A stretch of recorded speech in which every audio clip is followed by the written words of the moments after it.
Hey, 0.7 of the employment cost index. That's a second quarter number. That's about 10-20% hotter than we were expecting, and it's more than double our last look at 0.3. 302,000 is initial claims. So let's see, that's from a revised 279. So we had 21 and 2. Yes, we are up at 23,000 on a jump. But remember, this is from a very historic low number, especially in this cycle.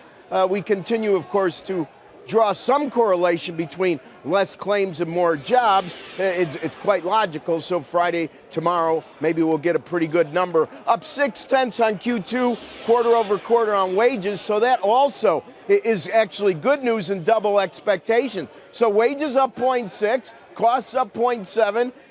Listen, you know, a whiff of inflation with higher wages isn't bad. Everybody's talking, of course, about how Europe's inflation rate is slow. I like Peter Bookfire's comments. Everything that's wrong with Europe's going to be cured if their currency can just lose a bit more ground. Back to you. Hey, Rick, while you were talking that whole time, we did watch the 10-year continue to pick up in terms of the yield. 2.596 was the last tick I saw on that. That's a substantial pickup over the course of the week. Yes and no. It is a substantial pickup from the 240s, but let's keep in mind the range that was established in May 12th, high yield close at 266, 28th, low yield close of 244.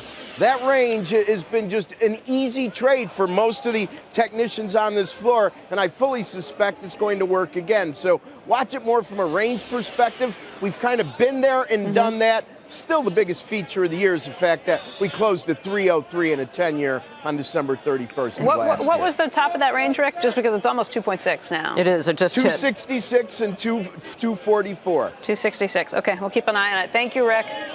More on the numbers right now. Steve Leisman joins us. And Steve, what jumps out at you?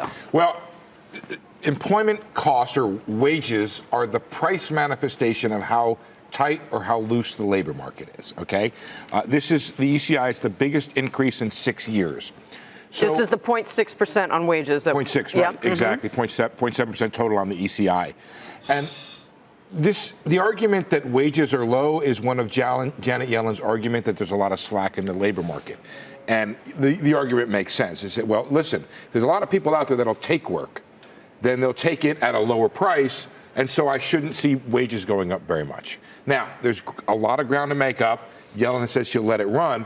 But in terms of tightness in the labor market, which we've seen, by the way, in the NFIB survey, difficulty finding workers, there are a bunch of manifestations out there. It's kind of like the tale of two job markets, though. Exactly. But it's 0.6 is strong, is what you're saying. It's the biggest increase since 2008, which, by the way, was still in the middle of a recession. We're still at the beginning of a recession. But it's getting back to a place where, I mean, look, it's a good thing for wages to go up, but it's something that's going to suggest to the Fed maybe it has more room to go.